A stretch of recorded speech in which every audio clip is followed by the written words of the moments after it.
You're listening to Dairy Voice by Dairy Business News, a podcast exclusively for the dairy industry.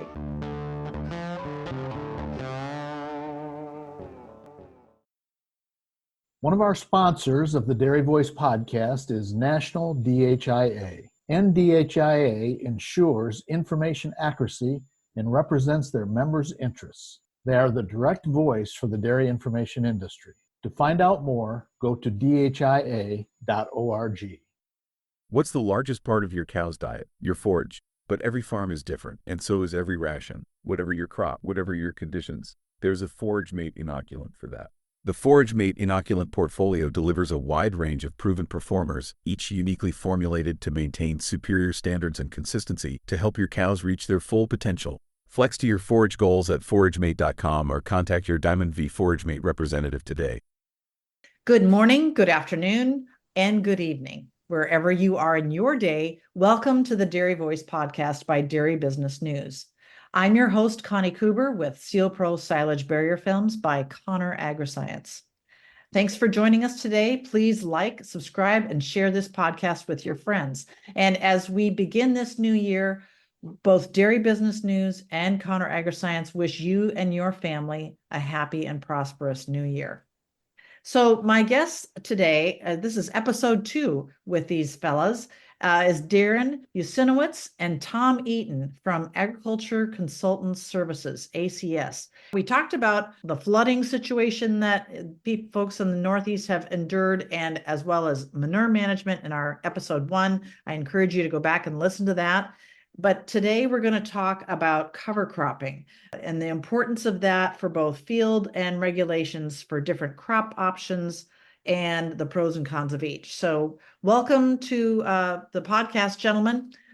Darren, let's start with you. Could you introduce yourself and who we're talking to today? Sure. Thanks, Connie. Thanks for having us. My name is Darren Usinowicz. I am a planner at ACS. I am a New York certified, AEM certified CAFO planner and a Vermont TSP for doing nutrient management plans. Been here for 17 years now, and I started, like so many of us did, answered a random ad for a soils technician and started pulling soil samples on crop farms that same fall. As the years went by, I did more training and learned more and got my certifications, and I've been living in Vermont now for just short of 10 years, working with Tom in our ACS East division. And Tom Eaton. Yeah, I'm Tom Eaton. I've been with ACS since 2006, going on close to 20 years now. My focus is more on the agronomy side of things. I came up to Vermont when ACS was being drawn up here with some NRCS contracts. You know, the CAFO side and the compliance side of the world was asking for nutrient management planning throughout the region. Was able to kind of build a wonderful book of business with some phenomenal farms up here. Darren and I work on about 60 farms and cover about 100,000 acres doing nutrient management and crop consulting. Like I said, we're going to talk about cover cropping. So let's just jump right in. Cover cropping, when were you first sold on the idea of cover cropping? In college, some of my early classes on organic farming was a early place where I could see, oh, wow, this is something that's, really helpful and can have a lot of benefits. Shifting from a 4-acre market vegetable garden with a small sheep flock and some chickens to a 4,000 cow dairy, 3,000 acres was certainly a big jump. It kind of surprised me at first when I heard folks were, as into it as they are, but then you start seeing the effects of it. You really can't underestimate the value of a field day and going out and looking at the root mass, under the ground of a cover crop versus what you see on the top. And just think about all of the positive effects that has in a field. Don't want to date myself too hard, but I would say back in college was probably the first inclination. Working in Vermont, I don't have a huge agronomy background. I got up here and definitely was taken in by some amazing farmers who were patient enough to wait for me to figure it all out and to educate myself. Being in Vermont, it was always a hot topic, with Lake Champlain and half of our state within that watershed. The issues that we were seeing in that watershed, farmers were being asked to start exploring cover cropping back then. What we found was that it wasn't as hard as we thought. And we started to notice that we weren't really having some of the preconceived notions that it would create colder, wetter soils. There'd be yield drags, there'd be all this. On a lot of our hillside farms, we have shallow soils. And so these guys were using cover crops to control soil erosion, trying out some no-till practices. And wherever we had cover crops, our no-till practices were a success. And wherever we didn't, they were complete failures. What we noticed was it's just soil health. The soil itself, when it was cover cropped following corn harvest, it kept its structure. Next spring, it was a really nice seed bed to plant into. And so I would say, yeah, that was when I was first sold on it, was when I was seeing some of my farms up in the hills take some risks planting fields that they normally wouldn't into corn because they felt comfortable with the use of cover crops. So can you give me some examples of what you use for cover crops in your area? So in our area, we use typically the small cereal grains. Over winter brings us to winter wheat, winter rye, and triticale. And early on, it was all winter rye. And now it's probably half and half between rye and wheat, depending on spring practices and what they want out of their cover crops. There's a big difference between the two. The winter rye tends to grow a lot more aggressively in our region. We get much more growth above the ground and much more biomass below the ground. The roots tend to go a lot deeper. What scares a lot of farms is in the spring that cover crop can, depending on the fall and the establishment of it and how the fall season went, and then the spring, how it opens up and the growing season starts, that rye can get very big, very fast. And that scares farms, especially the ones that are going to try and terminate it mechanically. And so wheat tends to, it finishes a little slower, starts a little slower, and it allows farms to have a little bit more freedom in the spring to not have to go out and address their cover crops. And then triticale is used in most cases when farms are double cropping and they're going to harvest that cover crop before they plant their corn as a forage. So they're harvesting their corn for silage or whatever, and then they go back in, and do they till then? Not till? No, in the fall, typically we are harvesting our crop. Most folks are either drilling, broadcast, and incorporating the seed. There's some of the new high-speed harrows have air seeder units on them, and those work really well to get the seed into the ground and get good to seed to soil contact. I mean, in Vermont, we've tried everything. We've applied cover crops with helicopters, with drones. UVM has done just an incredible amount of research on this, and farmers have really opened up their farms to allow this research to happen. At the end of the day, what we found is we've got to get seed to soil contact, and we weren't really accomplishing that with helicopters or drones. So even guys that just broadcast the seed on the surface and then come in and put their fall application manure on, the traffic from the manure equipment, whether they're injecting or just surface applying, tends to be just enough to get that seed to soil contact. Drilling with no-till grain drills or regular grain drills, they have press wheels on them that just do enough. Okay. Yeah. And up here, we've got farms who work fields right next to the Canadian border. And if you're a little late getting your cover crop in, you may not get much growth in the fall. And so it's, super important, like Tom said, to get that contact, get that seed, the opportunity to germinate and start growing as soon as you can. What successes have you seen on farms thanks to these cover crops? And does it have anything to do with the flooding that you were talking about in the last episode? There's all kinds of different angles, I would say, for success on these farms. Going back to kind of the soil health portion of it, there's a lot of benefits to the root mass that grows underneath the soil, and as it dies and leaves that porosity and encourages other microbes and other soil bugs and things to move in and live within that profile, it's shown over and over again to be just a benefit to whatever crop you then are growing afterwards, whether it's a cash crop or a feed crop. It makes a big difference. Tom touched on it a little bit. Even early in my career, there was a lot of conversation and concern that, well, I put a cover crop on, that means I can't get back out onto the field to plant until later, when in reality, it seems to be the exact opposite. That cover crop, as it wakes up in the spring, tends to suck more moisture out of the ground, allows farms to get back out there a little earlier than if it were just bare. Yeah, the cover crop itself and what the cover crop does to the soil structure actually creates an amazing distribution of weight. And so not only does it draw moisture out, but farms have been really surprised by just the lack of ruts, how well their equipment holds up on fields that are cover cropped. Even if the cover crop has been terminated, there's enough structure and the cover crops have created enough glue essentially to create just phenomenal soil structure to where guys can get on these fields without rutting their fields up.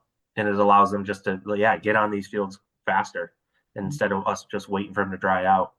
And the weed management side of it too. I mean, there's a big benefit in, just the allelopathic effect of rye.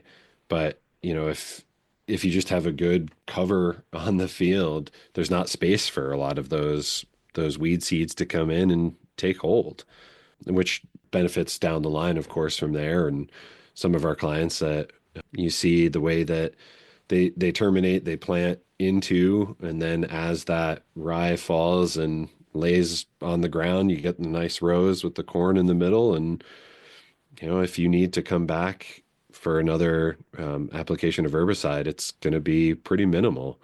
The number one reason for cover cropping that we see is just infiltration, water. It just, where we have cover crops, the water never stands on our fields. It infiltrates down in, and during droughty seasons, we tend to rarely see drought stress in fields that were cover cropped, just because the soil down below the roots are able to go deeper and draw moisture from deeper.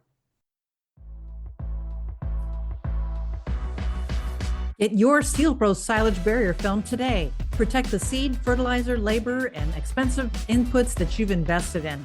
Choose best-in-class Sealpro now in 3 different versions: traditional 2-roll application, our new co-rolled application, and super simple and wildly successful 1-layer film, Sealpro 1. It's easy to buy, easy to use. Contractor covering? We'll work with them. Learn more at sealprosilage.com. That's SEALPRO silage.com. Family owned and operated for over 25 years. 559-779-5961. That's 559-779-5961. If I start out and I cover crop my first year, and then will I get an even better benefit the second year and the third year and so on? Yeah, it builds on itself for sure. Yeah, the more microbial activity that we see, the more microbial activity it kind of attracts. Yeah, no, we definitely see that. I don't think if you've got soils that are compacted, cover crops aren't going to save you. You have to deal with that compaction before you really truly get the full benefit of cover cropping. But yeah, I think it definitely builds on itself. It's all about soil health. It's really just comes down to constantly having something green, something alive in the soil to provide habitat for the microorganisms that we want there. What recommendations do you have for farms when it comes to regulations that they face and how cover crops can help them in that area? In the nutrient management planning side, especially in New York and parts of the Northeast, and a little bit of a to be seen in Vermont, but we have a new P index that's coming out, which a phosphorus index, which is a measure of the risk of loss of phosphorus from a field to surface water. Okay. Depending on various factors within that index, slope, distance to surface water, type of crop, tillage, that sort of thing, you get rated in terms of how much manure you can add back to that field. And one of the best management practices, or BMPs, that you can do to kind of affect your score and allow yourself to add more manure to your field is to have a cover crop. Something that's living and growing there, that's not only going to hold the manure if you get some rain, right? It's going to stop it from running just across a bare field, but it's also something that's going to take up those nutrients and keep them there for the next year. It's definitely got a lot of benefits in that regard, and just being able to reduce the risk of loss from the field, especially manure, but then also soil loss, which is another factor in that index, but also across nutrient management planning in general. Again, depending on your slope and your type of tillage and the crop that you're growing, you want to keep as much of your soil in your field as possible. I don't think that's going to be unfamiliar to anybody. And if you've got something there that's helping to hold it down, whether it's from rain or wind or an ice flow moving across. And then in the spring, you've got that crop there. Are you doing any tillage before you plant corn, or just going straight in? Every farm and every field is often different. We've got some farms that have really adapted to the no-till management on their farm. And so those farms are what we call planting green. Found if you are going to be a no-till farm and plant into cover crops, making sure those cover crops are green when you plant into them allows the equipment on the corn planter or the grain drill or whatever to truly cut that cover crop and move it out of the way of the furrow. Once we've terminated a cover crop and it's kind of died and started to turn brown, what we see is that it tends to pull. So if you take green hay out of a field, you can take it in your hands, you can rip it apart really easily. If you take some straw in your hand and you try to rip it apart, it's a lot harder. Mm-hmm. So you want to think about it from that mindset. And otherwise, farms are coming in early and terminating chemically so that the cover crop doesn't overwhelm them. They might come in and, like we mentioned in the previous episode, most of our clients are dairy farms. So we've got a lot of manure to deal with in the spring. And so when we have that manure, most of our guys are, I'd say maybe 2/3 of them are trying to inject the majority of their manure. They don't want to do that into really thick, heavy rye. You can pull up root balls. It can kind of get messy. So guys are terminating early, a week before they may go out and start spreading manure. So we're letting it kind of come out of dormancy and grow a little bit, but then we're terminating, they're injecting manure. And then typically we have to do some amount of finishing pass to smooth the field back up before we plant corn. And then we've got guys that, just come in and mechanically terminate the cover crop. And then the guys that are harvesting the cover crops as a forage and double cropping tend to harvest them and then plant whatever their next crop is into that stubble. The planters run beautifully through that stubble. And then as that cover crop starts to regrow some, depending on the time of year and a number of other factors, they'll either do a 2-pass herbicide program or try and do a single pass and do a burn down and a pre-emergent at the same time. Does anybody graze their field in the off season, like in the early fall? Yeah. I mean, there's some folks that have done that. Most of our farms are, modern dairies operating with big free stalls and don't do a lot of grazing. We have definitely had, and we definitely have some really creative and adventurous farmers out there that their cover crops have gotten out of control. And they said, you know what, let's let them loose and let them knock it down. Let's let them kind of bring it back down to a manageable level. And it works. It definitely works. As long as the cover crop hasn't gone into stem elongation, go from a typical grass look to that straw cereal grain look, the livestock tend to love it. It's really lush. It's really digestible. I mean, we call it on the farms, we call it rocket fuel. When we take that early cover crop as a forage, we can never get it to the moisture that everyone tells us to and everyone trains us to try to get it to. But what we found is if we harvest it, basically when it's in the boot before it goes to flag leaf, put it up right, it may be 26-27% dry matter, but we are making, it's phenomenal forage and the cows love it. They make tons of milk on it. And it's a really great extender of inventories to get us to where, because then we're just going to follow that up with first cut, which is the next best thing.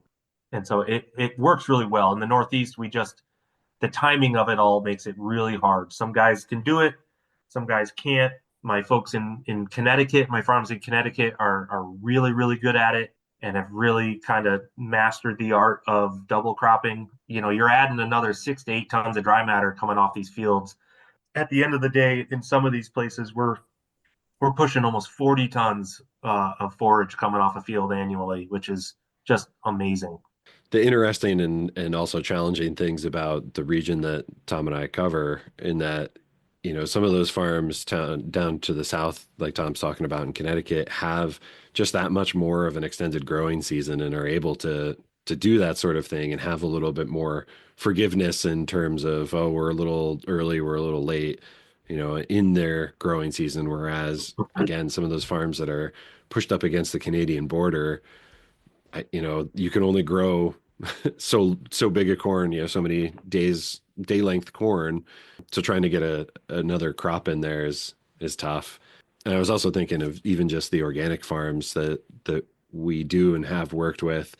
They tend not to have cornfields near the barn just because they're so tight for grazing land that has to be near the barn, that there's not as much opportunity to play around with that sort of thing. But it would be curious to see, especially some of those farms that are real good managers of the, move the field that's being grazed on every couple hour window. I imagine it would pretty amazing to see a difference in the milk coming off those cows in the spring.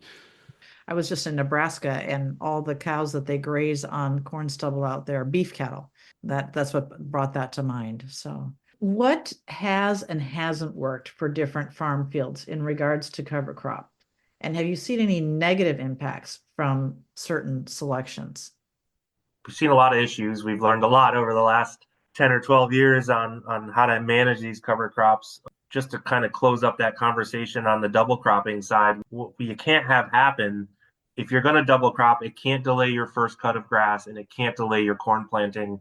Those are the two most important cropping events of the year for driving production on dairy farms. And so if you can't fit it in and it's going to delay or screw that up, you just got to kind of say, you know what, we can't do that. So that would be a situations that hasn't worked. And we've learned that the further north we go, we just really can't. Some things that haven't worked, it's hard to say that we don't have a lot of success with multi-species blends in the northern part of our region. The cost of adding flowering legumes and other species to diversify these cover crop blends, I mean, the idea of it is great. The benefit is great. We just don't see the benefit because these crops, they truly need to flower to fix nitrogen and for us to really get those benefits. And we never can get them in early enough following corn for that to happen. The added cost just is never really there. Even a tillage radish, which, the benefit of that is just, opening up the soil more and it going down. Sometimes you just don't get enough time for it to grow, and it's not worth, again, like Tom said, the cost of it or just the hassle of having a different type of seed in your mix that you're trying to put out. Yeah. That being said, if you are growing in parts of the country where you can get those multi-species blends in and you've got enough of a time period before, post-harvest to dormancy, going into winter, that first hard frost, I highly recommend doing it. It's a phenomenal practice that can reduce your nitrogen needs the following year. You talk about the timing of building soil health and building soil matter or organic matter in your soils. When you're using these multi-species blends, instead of going from one grass, which is corn, to another grass, which are these small cereal grains we're using for cover crops, you introduce legumes and broadleafs. That diversity just really drives that soil health to another level. So I recommend it. It's just we've found that it's not that successful up in the Northeast. It's so hard going to talks and conferences and stuff and seeing presentations of all these really amazing multi-species, seedings and cover crops and just being like, wow, that's so cool. You can do that. Where are you doing that? Oh, in the Carolinas. Okay, well, Right. good for you. Yeah. We haven't seen any negative impacts. There's always the discussion of these cover crops creating alleliopathic effects to our corn crop the following season. So that is this negative impact that the cover crop kind of it sends out signals to the other roots and basically says don't grow here, and kind of shuts the other plants down. There's discussion on that. We've heard people talk about it at different conferences. I've never ever seen it in any of my fields, but it's something I think we need to pay attention to and not kind of lose track of. Yeah, negative impacts from certain selections. I guess I do get worried about planting annual crops in the fall and having them not overwinter, like grow very rapidly and very aggressively in the fall, overwinter, and then create mats on the ground, then trap moisture into the ground instead of doing what we want out of the cover crops, which is to pull moisture out of the ground. So that could be a negative impact of using the wrong cover crop. And that's something that, given the way our fall was up here, we had just a really extended warm spell through October and November, where even some of the late corn coming off and a late cover crop just looked really good coming into what I'll call winter now. Fields that were done and ahead of the game are already looking pretty big and are going to be even bigger next spring. No question about it. One of those things that we talk to clients about, and most folks who especially have been doing cover cropping for years are already kind of ready for. Well, that leads to my next question. Can you share examples of where the cover crops of farms that use them early on versus ones that have been doing this for a while? You mean in terms of who are early adopters of cover crops? And can you see a difference in their corn crops or whatever their main crop is, as they in some of the ones who have been doing this for a while versus those who are not? It's not just as simple as, all right, let's plant cover crops and hope for the best. It's, if we're talking these no-till or reduced till systems that utilize cover crops, that's just one part of the system. Like I said earlier, if you're thinking of using cover crops to mitigate compaction, you're not going to get the results you want. You truly have to go out there and break that compaction up one way or another one last time through tillage, deep tillage, subsoiling, and then from there you can start using cover crops along with other practices to kind of tie it all together and start treading lighter, is what I tell guys on their ground. We got to build soil health. That is what allows us to pull tillage out in order to reduce tillage and to allow for infiltration of water or bring up water during drought periods. But yeah, it's not really one. But I do have examples of farms that decided, I've got one interesting example where a farm, I think we're going on 17 years. His dad turned the farm over to him. And this young guy said, now that my dad's gone, I'm never picking a rock ever again. And so I'm just going to start no-tilling. At the time, it wasn't really, we didn't know as much as we know now, but he just figured I'll start no-tilling. Well, it didn't go very well. Then he started using cover crops. It started to go a little bit better. Then he did like some strategic tillage across his farm where he noticed and knew there was compaction, focused on the no-till, focused on the cover cropping, focused on putting the right tires on all of his equipment to reduce the compaction that he was trying to avoid. And over time, he has created just this amazing no-till system that I can tell you to this day, it surprises me every single year, regardless of the weather, regardless of the growing season. His yields never vary. We have reached a level where his yields are exactly what we want them to be, regardless of the growing season. We've started to pull nitrogen inputs out of the system because at some point we've got to have some faith in our soil health and everything that they're telling us in terms of nutrient efficiency under soil conditions like this, and we haven't seen any fallback in yield. So it's a really neat story. Not everybody can do it. When you're talking about farms who, I would say the average farm that Darren and I work with is 1,000 to 1,500 cows. Therefore, we're dealing with 15 to 20 million gallons of manure annually. It's really hard to do under a no-till system. It just is. To me, I tell guys, forget no-till, focus on soil health, and things should work out. The development in the last 3-4 years probably of ways to measure soil health, the different tests, and even just the discussion of how do we measure it? What pieces are we measuring? Do we have a test that can quantify this microorganism or what this porosity does for the soil? It's been really fascinating just to kind of watch that development.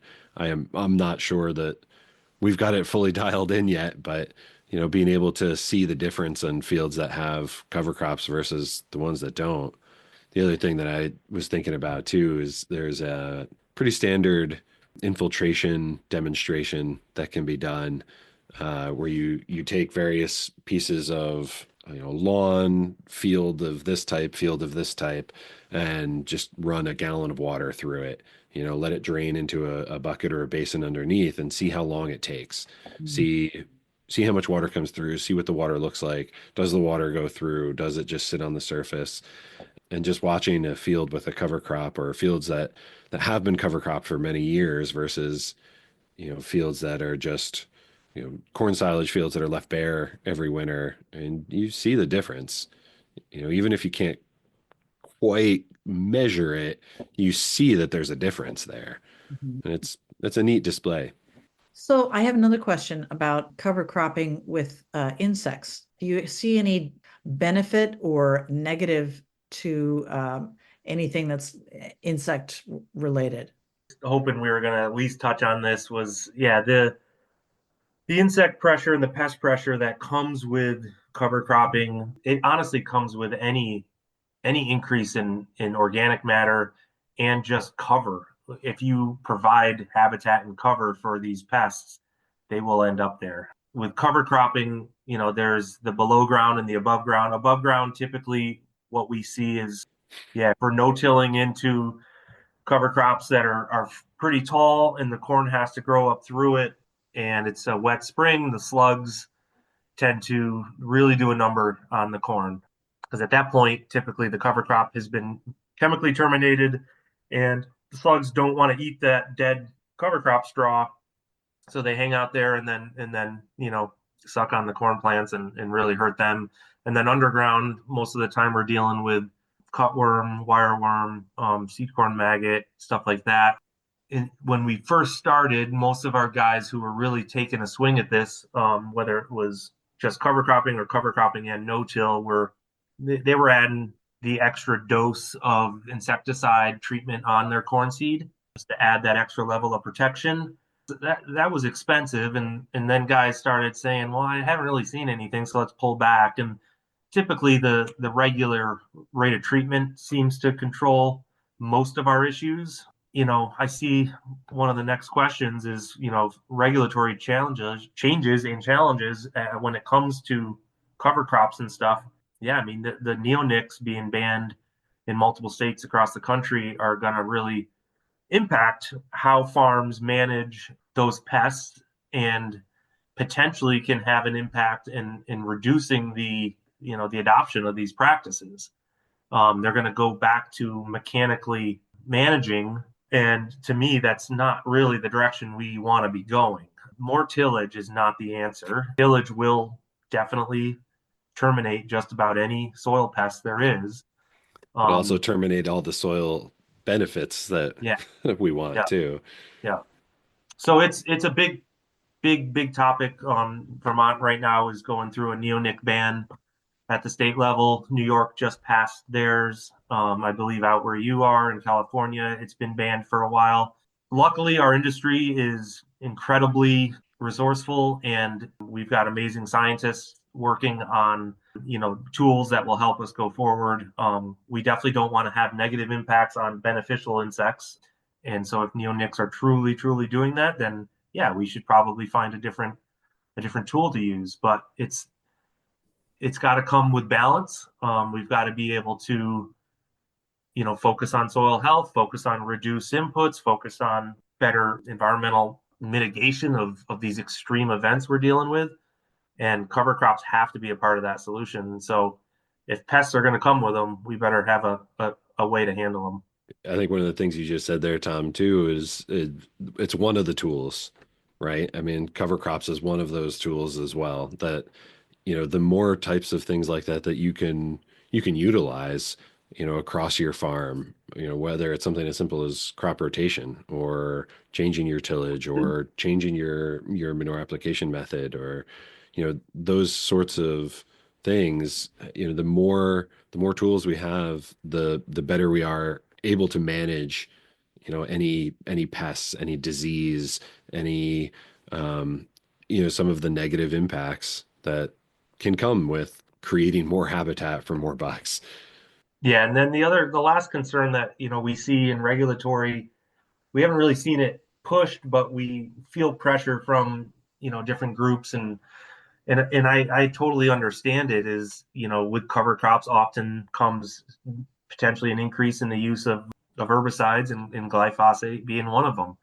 And so there is definitely a lot of discussion out there on how to kind of make sure that we're not leaning too hard on the glyphosate products. Things that from an agronomist standpoint, I do what I do out in the field, and I really lean on the scientists in the labs to hopefully help us find different solutions to that. I don't think we necessarily need to come up with a new solution to that, but at the same time, options are really nice to have. Gentlemen, we've talked about a lot of different things here with cover crops. I've learned a lot. Thank you for educating me and our listeners. Is there anything that you like to add that you weren't given an opportunity to address? I would say if you haven't tried cover cropping and it is something you're interested in, but it scares you from the standpoint of, all right, how am I going to deal with this stuff in the spring? A lot of the government funded programs really push the seeding rates. The seeding rates are there to assure success and to assure a successful establishment and stand.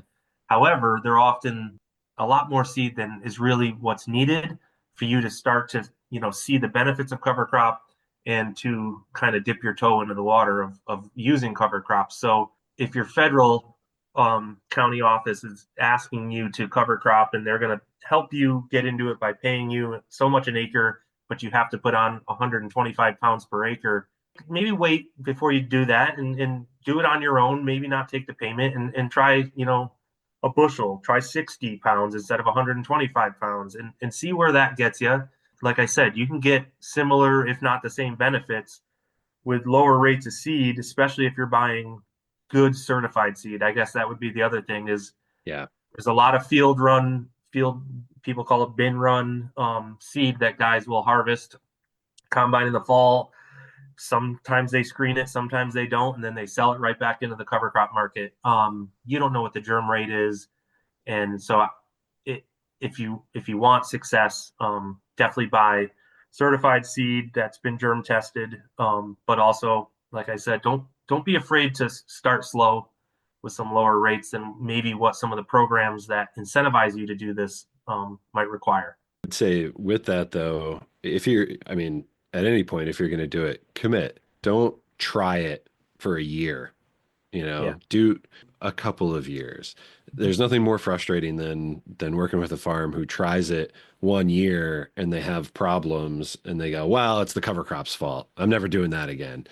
We all know how different every year can be just from a weather standpoint, let alone, the type of seed that you got or a mechanical issue that you maybe didn't realize that you ran into, and you're only going to figure that out when you go back through the seeder next year, one of those types of things. So if you're going to do it, commit to it. Just say, I'm going to try it. And even if that's just one field, try it and try it for a couple of years and really give it a chance before, you write it off.